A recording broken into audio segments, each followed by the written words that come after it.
Time and tense.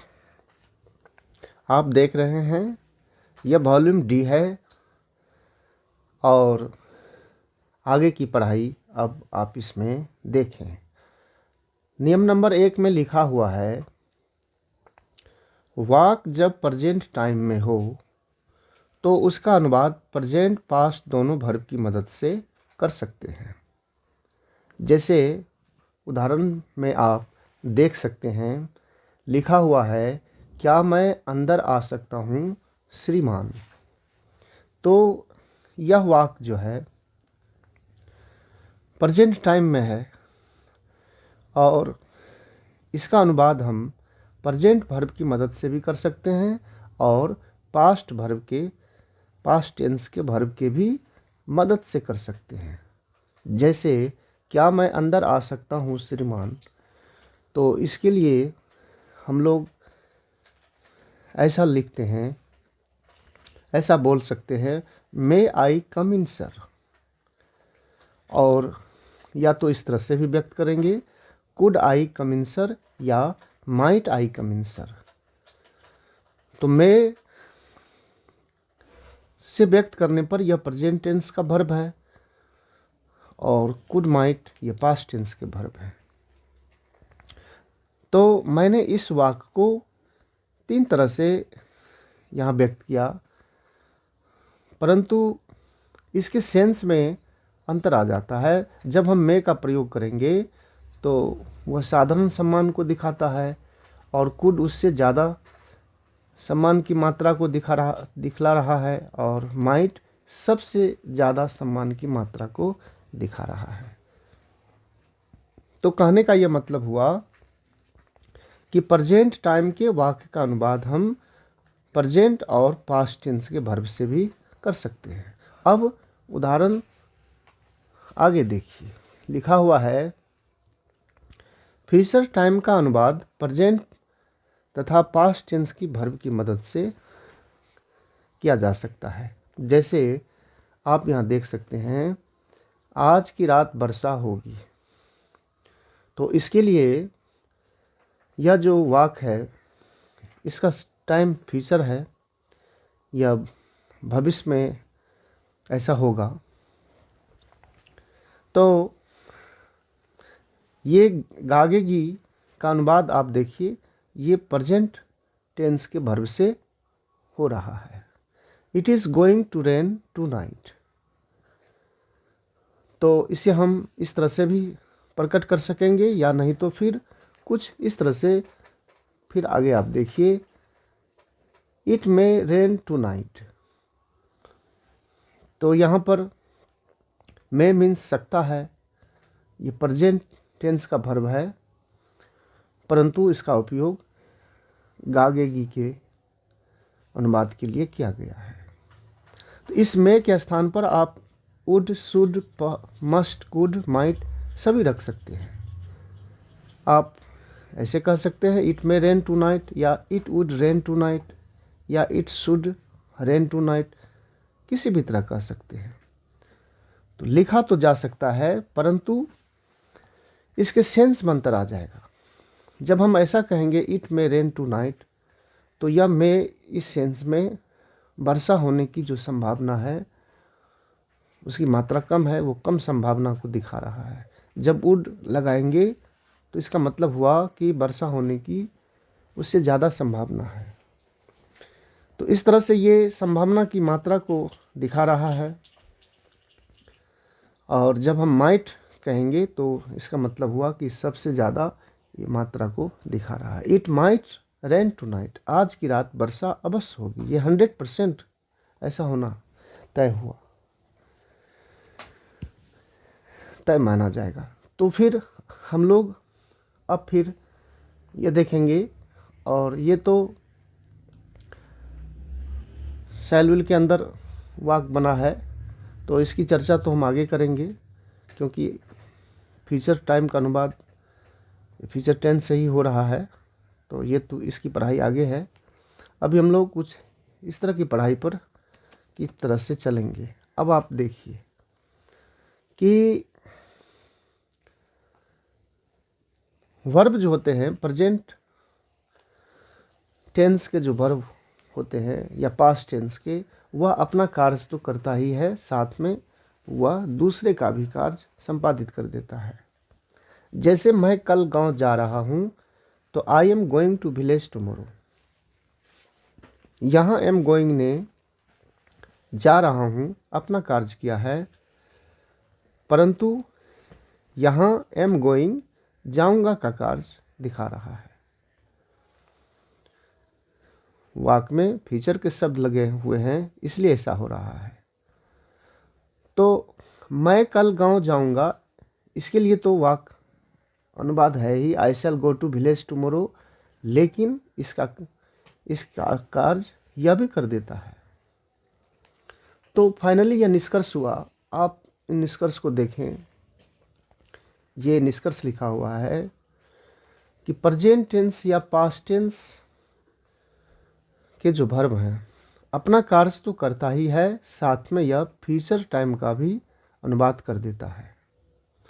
दूसरा है, present tense के जो वर्ब हैं या पास्ट टाइम के, नहीं, ऐसा है कि प्रेजेंट टेंस के जो वर्ब हैं वह पास्ट टाइम का भी कार्य कर देता है, अनुवाद उसका कर देता है। और जो पास्ट टेंस के वर्ब हैं वो कभी कभी प्रेजेंट टाइम का भी कार्य कर देता है।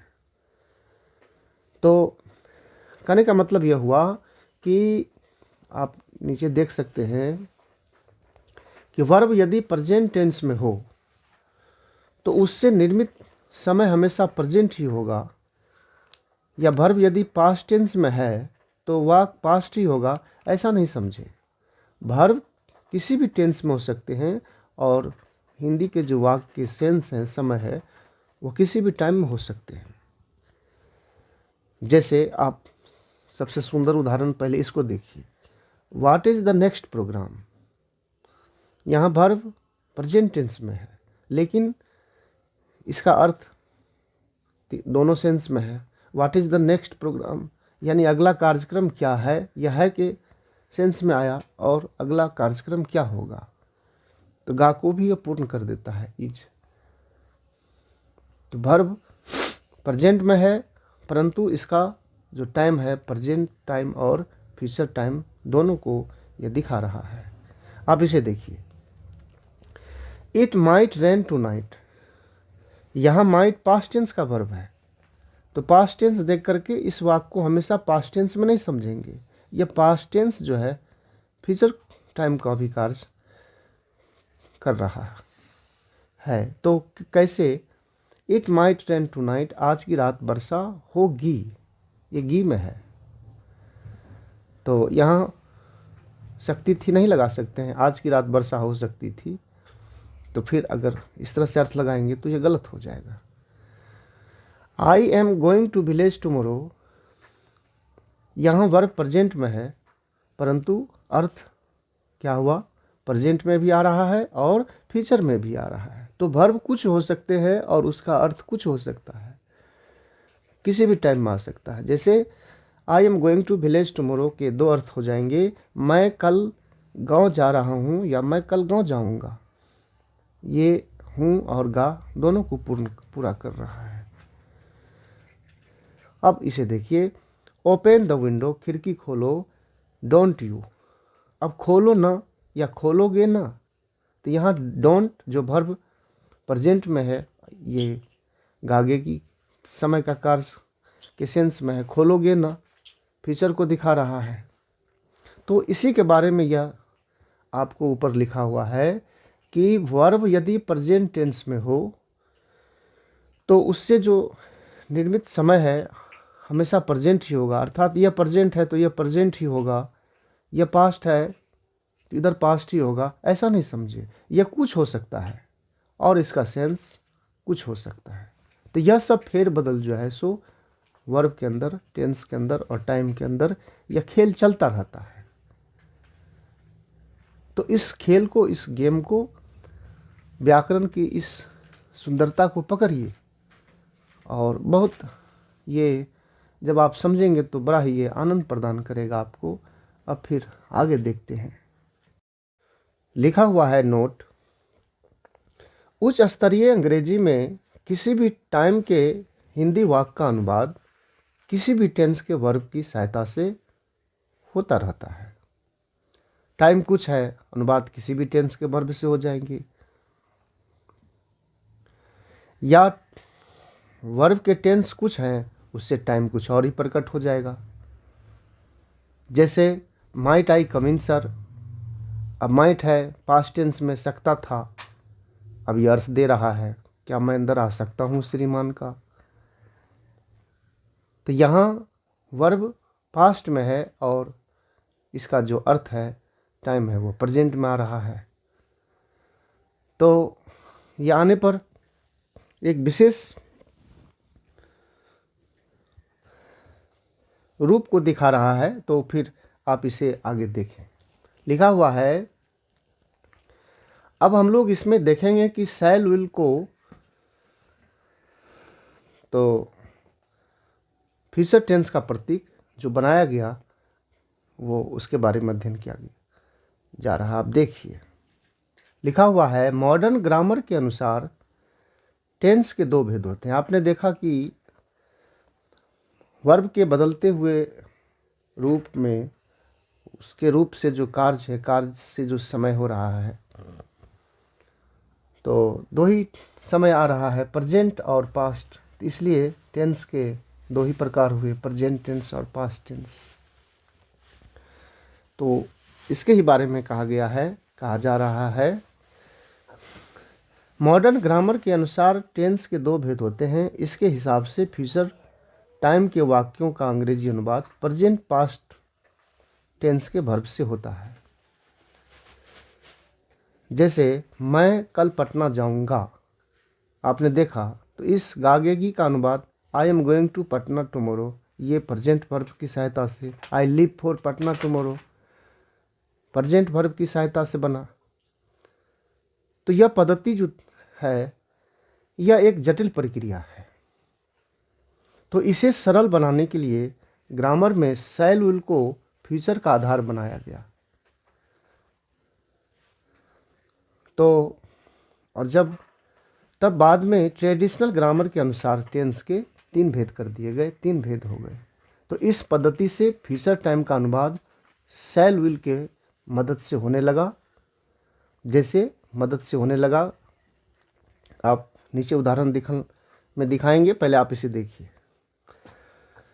परंतु मॉडर्न ग्रामर आज भी कायम है। ऐसा नहीं है कि शैल विल आने से, वो आधार बन जाने से फ्यूचर टेंस का अनुवाद प्रेजेंट या पास्ट टेंस की वर्ब की मदद से नहीं हो रहा है, या पुरानी पद्धति समाप्त हो गया, ऐसा कुछ नहीं है। वो आज भी अपने जगह पर कायम है। तो ये थोड़ा कठिनाई को दूर करने के लिए इस तरह का सेंस लाया गया। आप यहाँ देखिए, मैं कल पटना जाऊँगा, तो मॉडर्न ग्रामर में पहले इसका अनुवाद होता था I am going to Patna tomorrow.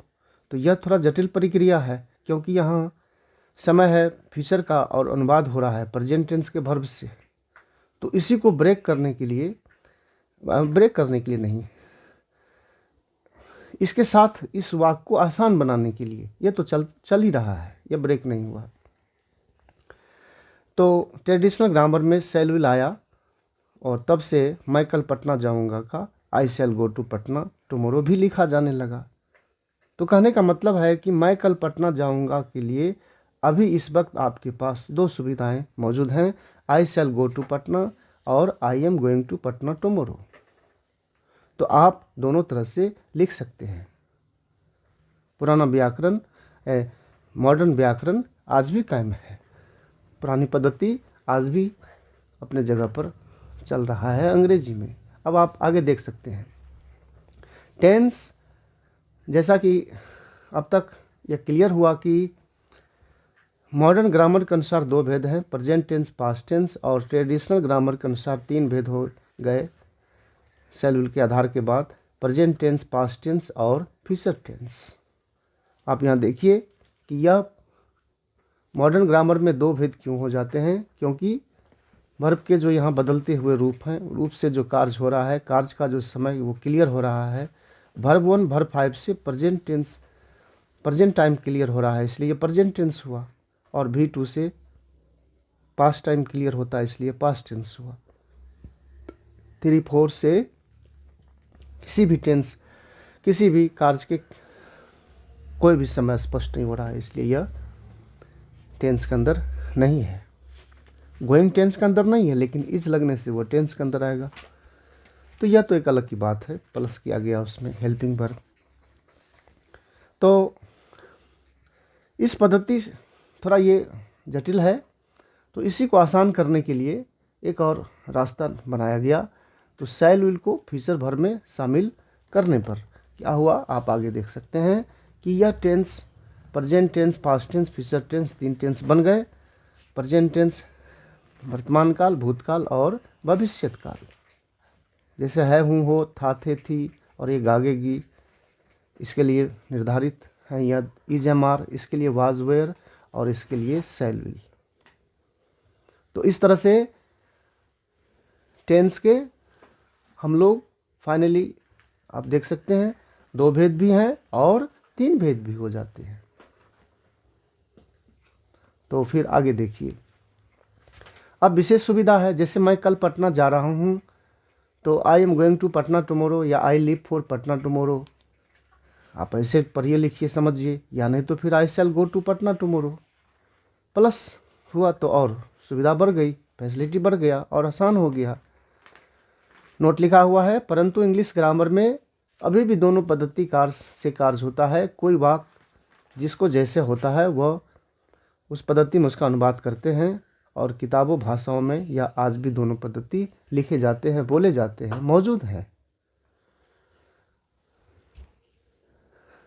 Time को जानना जरूरी क्यों है, इसकी चर्चा हम अगले वॉल्यूम में करेंगे। यहाँ थोड़ा सा संक्षिप्त में दिया गया है, लिखा हुआ है, यदि टाइम को नहीं जानेंगे तो हमें अंग्रेजी समझने में कठिनाई आ जाएगी, क्योंकि बोलने वाले कहेंगे कुछ, उनका सेंस कुछ और होगा, परंतु हम समझेंगे कुछ और। जैसे बोलने वाले कहेंगे might I come in sir, उसका आशय इस बात से है कि क्या मैं अंदर आ सकता हूँ श्रीमान,